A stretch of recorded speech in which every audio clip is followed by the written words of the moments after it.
பாரத்தின் media சார்பாக உங்களை வரவேற்கும் மேடம்.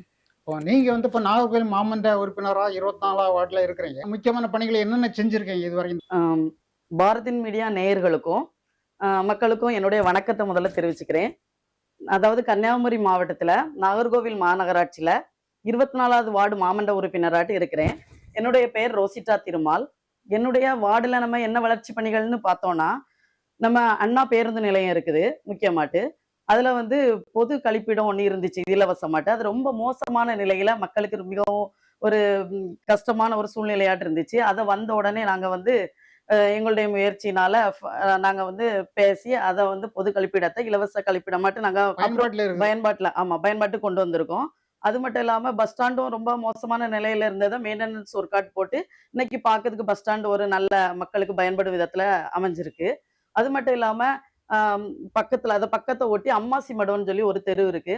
அங்க பாத்தீங்கன்னா பொதுமக்களும் பெண்களும் செல்ல முடியாத ஒரு சூழ்நிலையாட்டு இருந்துச்சு. இப்போ அதுக்கு ஒரு நல்ல வரவேற்பு கூட எனக்கு கிடைச்சிருக்கு. அந்த பகுதி மக்களுக்கு வந்து அந்த ஒரு துர்நாற்றம் வீசி அந்த பக்கத்துல பகுதி மக்கள் இருக்கவே முடியாது. பெண்களும் செல்ல முடியாது. ஏன்னா, இந்த இலவச கழிப்பிடத்துக்கு வரக்கூடிய அந்த ஆண்கள் வந்து அந்த இடத்துல சிறுநீர் கழிச்சு ரொம்ப அசுத்தப்படுத்திட்டு இருந்தாங்க.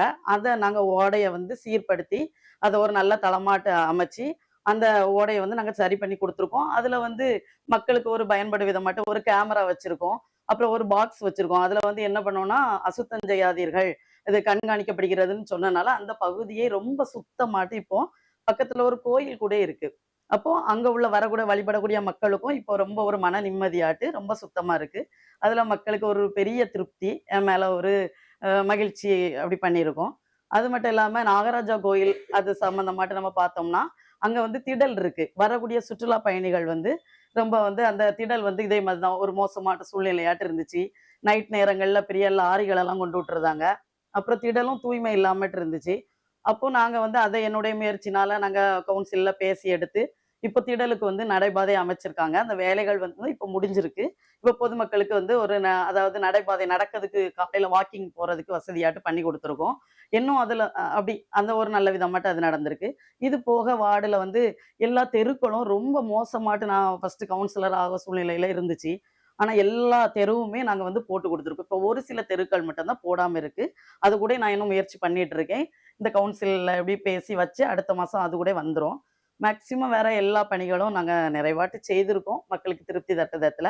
இன்னொன்னு எங்க வீட்டு பக்கத்திலேயே ஒரு ரேஷன் கடை இருக்கு. அதாவது அண்ணா பஸ் ஸ்டாண்டுக்கு பின்புறம். அதுல வந்து மக்கள் ரேஷன் பொருட்கள் வாங்க முச்சுல வெயில்னால ரொம்ப கஷ்டப்படுவாங்க. அதாவது பெரியவர்கள் வந்து ஒரு மயக்கம் போட்டு வர சூழ்நிலை கூட அதுல வரும். ஏன்னா, அவ்வளவு ஒரு கொடுமையான வெயில்ல கூட நிப்பாங்க. ஆனா, நாங்க அத வந்து அண்ணாச்சி நம்முடைய எம்எல்ஏ வந்து பிஜேபில இருக்காங்களா, அவங்களுடைய ஃபண்டுல அவங்கட்ட பேசி முயற்சி பண்ணி ஒரு ஷெட் போட்டு குடுத்துருக்கோம். இப்போ அதுவும் அவங்களுக்கு ஒரு பெரிய நல்ல ஒரு விதமாட்டு பயன்பட விதத்துல மகிழ்ச்சிகரமான விஷயமாட்டு இருக்கு. இது மட்டும் இல்லாம இன்னும் வந்து என்னுடைய வார்டுல பார்த்தீங்கன்னா, அரசு பள்ளிக்கூடம் 2 இருக்கு. அதுல வந்து அதாவது மீனாட்சிபுரம் தொடக்கப்பள்ளின்னு இருக்கு. அங்க வந்து ஒரு பில்டிங் நாங்க எம்எல்ஏட்ட வாங்கி, அந்த பில்டிங் வேலை பண்ணி ஸ்கூலுக்கு பண்ணி குடுத்துருக்கோம். அதுவும் மக்களுக்கு பயன்படும் விதத்துல இருக்கு. அரசமூடு ஜங்ஷன் அந்த பக்கம் பார்த்தீங்கன்னா, எஸ்பி ஆஃபீஸ் பக்கத்துல. அங்க வந்து ஒரு தொடக்கப்பள்ளி இருக்கு. அதுக்கும் ஒரு 2 பில்டிங் எம்எல்ஏட்ட பரிந்துரையாட்டு வாங்கி அத பண்ணி குடுத்துருக்கோம். அங்கே அந்த வேலை நடந்துட்டு இருக்கு. இங்க முடிஞ்சுட்டு, இங்க நடந்துட்டு இருக்கு. இன்னும் அது பக்கத்துல அங்கன்வாடி இருக்கு. அதுக்கும் ஒரு ரூ. 5,00,000 ஃபண்ட் அதாவது அது மாநகராட்சியில நாங்க முயற்சி பண்ணி வாங்கியிருக்கோம். அந்த ஃபேவர் பிளாக் அமைக்கிறதுக்காண்டி. அப்போ அந்த பள்ளிக்கூடமும் நீட்டாட்ட ஆயிரும். அந்த மாதிரி பண்ணியிருக்கோம். இது மட்டும் இல்லாம, இன்னும் வேற வந்து ஒரு பெரிய பஸ் ஸ்டாண்ட்ல, அதாவது ஒரு பகுதி மக்களுக்கு, அதாவது ஆசாரிமார் தெற்கு தெருன்னு சொல்லிட்டு ஒரு தெரு நம்ம வார்டுல இருக்கு. அந்த பகுதி மக்களுக்கு அந்த வந்து அவங்களுடைய சமுதாய கோயில்களுக்குள்ள போயிட்டுருக்கு. அது ஒரு பெரிய அந்த பகுதி மக்களுக்கே ஒரு இடர்பாடாட்டு இருந்திருக்கு. இப்போ அதையும் நாங்க எம்எல்ஏ ஃபண்ட்ல இருந்து வாங்கி, முயற்சி பண்ணி வாங்கி அத நடைமுறைப்படுத்தியிருக்கு. இப்ப தான் அது வந்திருக்கு. பாஸ் ஆயி. இனி அந்த வேலையும் நடக்க வேண்டியது இருக்கு. ஒண்ணு கிட்டத்தட்ட நீங்க சொல்லும்போது ஒரு கிட்டத்தட்ட ஒரு 10, 12 ஆ, கொஞ்சம் முக்கியமான ஆமா, இம்பார்ட்டன்ட் விஷயங்கள செஞ்சு முடிச்சிருக்கிறீங்க. ஆமா. அதுக்கு ஒரு நிதி ஒரு நீங்க சொல்லும்போது ஒரு கோடி பல கோடிகள் வந்திருக்குமே! ஆமா. ஒரு ரூ. 4,00,00,000 கிட்ட மொத்தம் ம். நம்மளுக்கு நிதி வந்திருக்கும் ஆமா. நம்ம வார்டுக்கு. அப்படி நாங்க பண்ணியிருக்கோம். இப்ப மேற்கொண்டு உங்க வார்டுல வந்து முக்கியமான இம்பார்ட்டன்ட் விஷயம் பண்ணாம வெயிட்டிங்ல இருக்கிறது இன்னும் என்னன்னு? பண்ணாம இருக்கன்னா, ஒரு சில பெரிய ஓடைகள் கொஞ்சம் தூர்வாரி நம்மளுக்கு வந்து அந்த நடபாதை அமைக்கணும். அது நாங்க கேட்டுருக்கோம். இன்னும் முயற்சி பண்ணிட்டு இருக்கோம். அதையும் எப்படியும் பண்ணிருவோம். அந்த நம்பிக்கையில இருக்கிறோம். அது மட்டும் இல்லாம இன்னும் எனக்கு பண்ணணும்னு இன்னொரு மற்றபடி ஓரளவுக்கு நம்ம நிறைவாட்டு தான் பண்ணியிருக்கோங்கிற எண்ணம் நம்மளுக்கு இருக்கு. என்ன என்ன இருக்குன்னா, வார்டு தோறும், தெருக்கள் தோறும் நல்ல கேமராக்கள் வைக்கணும். அதுக்கு அப்படி ஒரு எண்ணங்கள் இருக்கு. இருக்குது. அத நீங்க தனிப்பட்ட முறையில வைக்கிறீங்களா? மாநகராட்சி சார்பா இல்ல கொண்டு அதுக்கு நாங்க மாநகராட்சி சார்பாட்டு முயற்சி பண்ணிட்டு இருக்கோம். அப்படி கேட்கணும். அந்த மாதிரி நினைச்சிட்டு இருக்கோம். ஆனா முக்கியமா உங்கள town bus stand, mofussil bus stand வடசேரிக்கு மாத்துனாலும் கூட, ஆ. டவுன் பஸ் ஸ்டாண்ட் சுத்தி இருக்க தெருக்கள்லாம் இம்பார்ட்டன்ட். ஆமா, முக்கியமான ஆமா, தெருக்கள். ஆமா. கண்டிப்பா அந்த கேமராக்களுக்கு கட்டாயமா மக்களுக்கும் வேணும். எல்லாத்துக்குமே ஆமா. இப்ப பயன்பாட்டுல இருக்கு. பொதுமக்களுக்கு ஒரு பயம் இல்லாம ஒரு தவறு இருக்கிறதுக்கு நடத்திய ஆமா. காவல்துறையும் கண்காணிக்க வசதியா இருக்கும். கட்டாயமா நல்ல வேணும். விஷயம் தான். அது ஆமா, அது வந்து கண்டிப்பா மாநகராட்சியில இந்த வார்டு ஆமா. பஸ் ஸ்டாண்ட சுத்தி இருக்க தெருக்கள்ல நீங்க அந்த வார்டு மெம்பரா இருக்கணும். அத கொஞ்சம் பயன்பாட்டுக்கு கொண்டு வந்தா எல்லாத்துக்குமே நல்லா இருக்கும். நல்லாதான் இருக்கும். ம். உங்களுடைய 24வது வார்டுல வந்து உங்களுக்கு வந்து பிஜேபியினுடைய வளர்ச்சி மக்களுக்கிட்ட எப்படி ஒரு சிந்தனையில எப்படி நல்லா செய்றாங்க அக்கா, பிஜேபிக்கு ஓட்டு போடணும் அந்த மாரி ஒரு எண்ணம் இருக்குதா? எப்படி மைண்ட்ல இருக்காங்க? அதாவது பாத்தீங்கன்னா, இப்போ 24வது வார்டுல வந்து இதுக்கு முன்னாடி இப்போ பிஜேபி ஆட்சி அதாவது ஒரு மாநகராட்சி கவுன்சிலர் வரணும்னா கூட, ஒரு 20 வருஷமாட்டு நம்ம கையில அது இல்ல.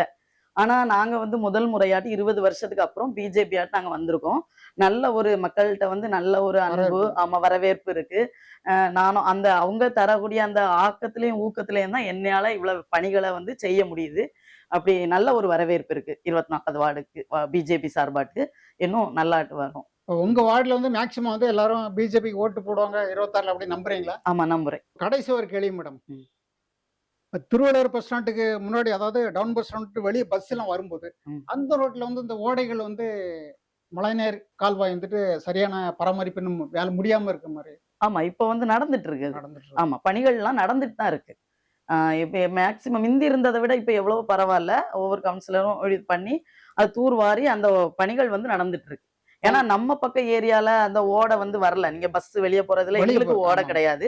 ஆப்போசிட் நம்ம இதே மாரி பிஜேபி கவுன்சிலர் திருமதி அவங்க மீனா அவங்க தேவக்கா இதுல அவங்களுடைய கட்டுப்பாடு. வார்டு. ஓகே, அந்த ஓகே. பணிகள் வந்து அவங்க பண்ணிட்டு இருக்காங்க. பாரத் மீடியா சார்பாக கட்சி பணியிலயும் டைம் ஒதுக்கி எங்களுக்கு பேட்டி கொடுத்து ரொம்ப நன்றி மேடம். வணக்கம்.